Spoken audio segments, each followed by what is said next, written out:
Nouvelle attaque de drones iraniens cette nuit, comme ici à Bassora en Irak. La cible cette fois, des sociétés pétrolières américaines. Et pourtant, quelques heures plus tard, annonce surprise du président iranien sur la télévision d'État, il présente ses excuses.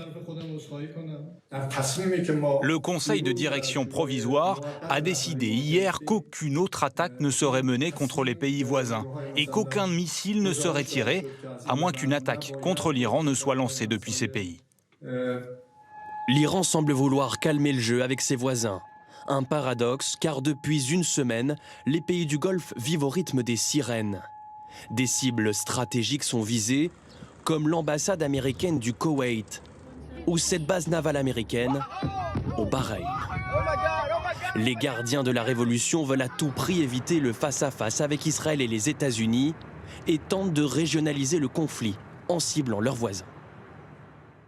Ils avaient misé au départ sur le fait qu'en frappant les pays voisins, ceux-ci feraient pression sur Donald Trump pour écourter le conflit. Mais bien entendu, c'est l'effet inverse qui se produit.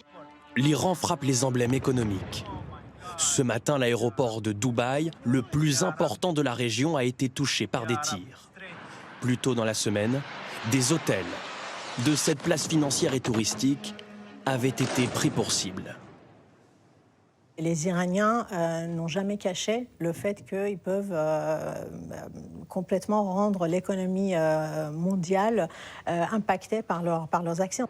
Téhéran mise sur son pouvoir de nuisance économique avec le blocage du détroit d'Ormuz, par lequel transitent 20% des besoins en gaz et pétrole dans le monde. Réaction des marchés immédiate, le prix du baril a augmenté de 35% en une semaine, jusqu'à 50% de hausse pour le gaz. Hier soir, les Émirats arabes unis ont menacé de riposter en gelant l'ensemble des avoirs iraniens détenus dans leur pays.